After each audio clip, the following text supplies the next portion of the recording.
Hi, it's Miss Parrott, and welcome back to the AP Bio Exam Skills series. In this video, we're going to be looking at why overwriting on free response question actually lowers scores. We are going to be getting into ways to simplify and make your writing concise so that you can earn the most points. So stick with this video for all the tips. The FRQ struggle is so real. And it's really important for you to know, for your sanity and for the muscles in your hand, that more words does not necessarily mean more points. Overwriting often wastes time, increases the likelihood of mistakes, results in just long, drawn-out paragraphs, and usually is when kids see a topic and they just write everything they know. Those are not going to necessarily result in more points.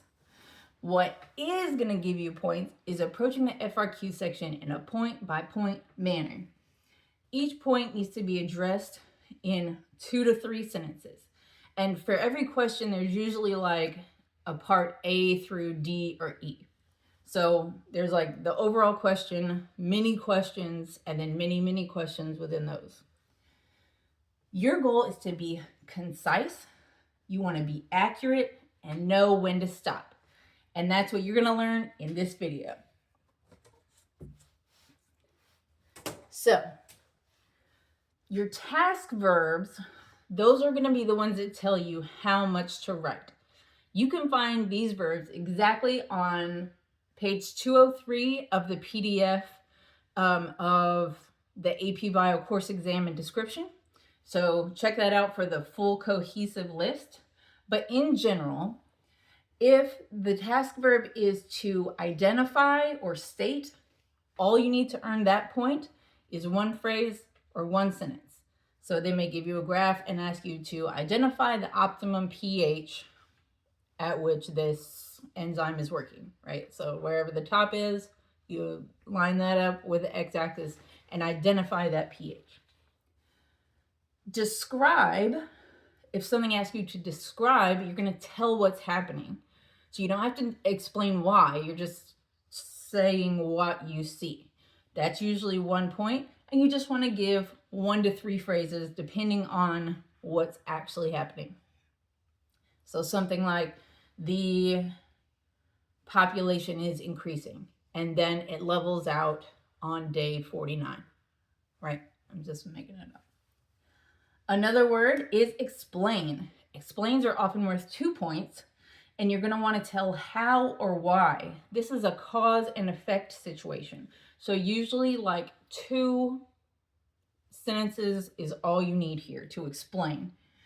And then for justify, for that you're going to need to make a claim, have some evidence, and then some reasoning. And usually it's the evidence and reasoning that's the justification. So you get 1 point for a claim, and then that's accurate, and then 2 points for justification using evidence. So you're going to need like 2 to 3 sentences max. We are not pouring our whole brain out on the page. So if you have 1 task verb, you need 1 focused idea in as short of an amount of writing as you can. And that takes practice.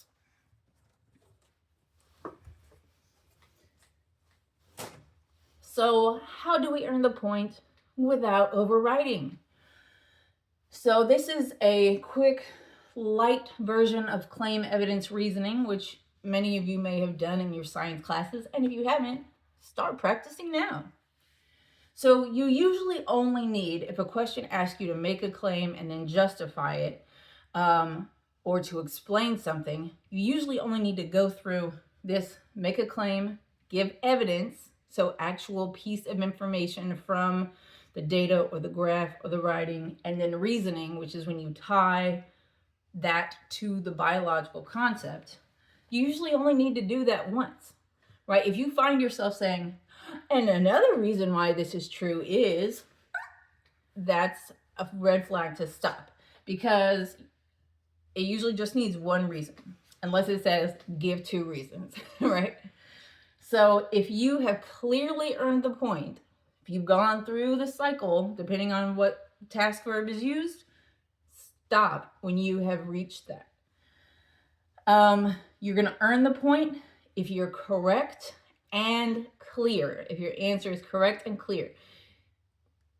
If it's correct, but you have contradictory information, or like they can't really tell what's happening, or like your reasoning doesn't match your claim, you're not going to earn the point even if the first part was correct. Remember, the more you write, the more, like, that's what was called like the shotgun approach, where you just spray everything out there and hope something sticks. You're at a greater risk. Like, don't do that. That puts you at a greater risk for not earning the point. You want to be clear and correct at the beginning, and then stop and move on.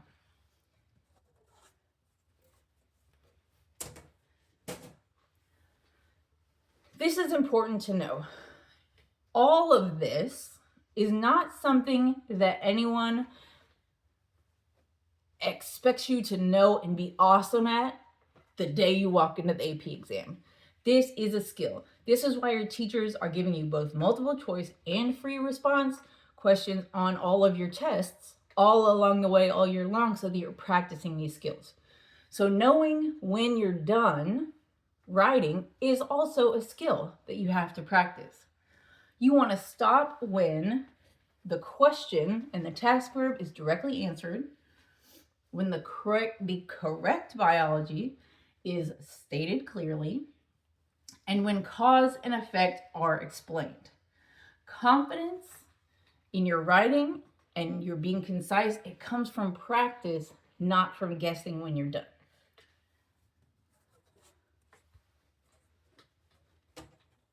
Now, one thing nobody tells you about is the physical side of the FRQ portion of the AP Bio exam.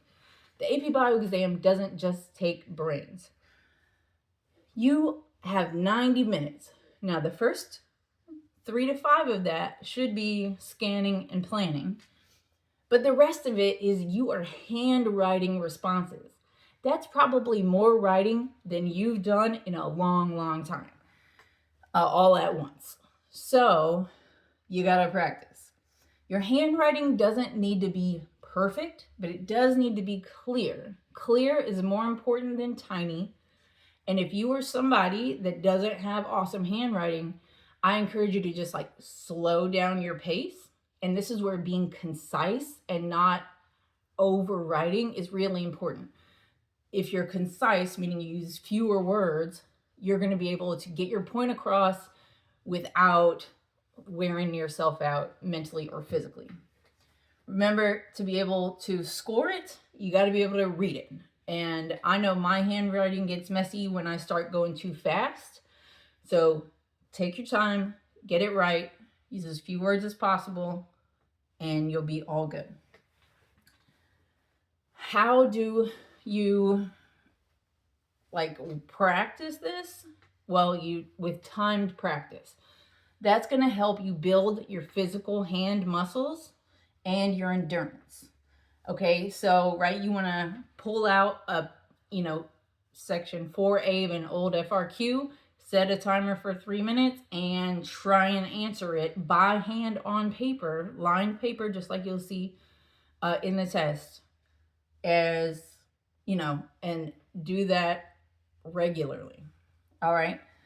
Now, grammar and spelling don't count, but I always told my students, if the answer is aardvark and you write zebra, that's wrong. So you want to be sure to be in the ballpark, right? Because that's part of clarity, and it has to be clear to earn the point.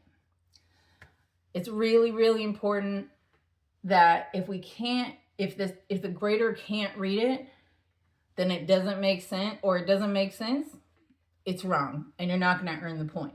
Even if it makes sense to you, you need to be answering a question in the way that the reader, the grader of the test, will be able to read it and understand it. All right. So our goal on exam day is to be clear, to be accurate, to be efficient, and to be calm, not freaking out under pressure. So you are going to know when you're ready or fluent, like when you can walk in and achieve all those things, when answering an FRQ under time pressure feels calm, clear, efficient, and your heart and mind trust the first correct answer and can move on without spiraling. How can you practice these things? First, use released FRQs.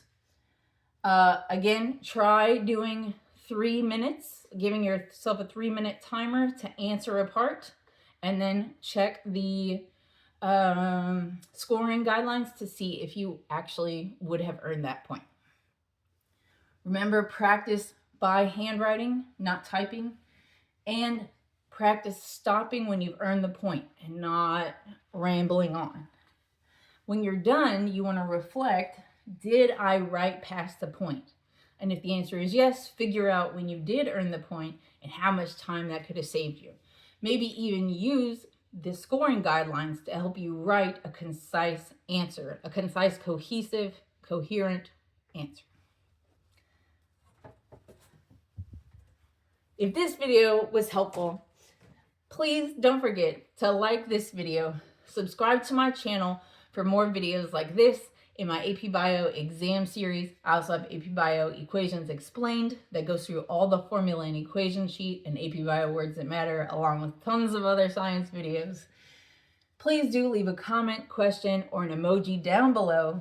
And if you're a teacher, check out my TPT resources at Know and Grow with Gnomes. I have FRQ practice on every single one of the AP Bio equations and quantitative skills that you're gonna see on the AP Bio exam. So check that out there. Keep knowing, keep growing, keep learning, and we'll see you next time.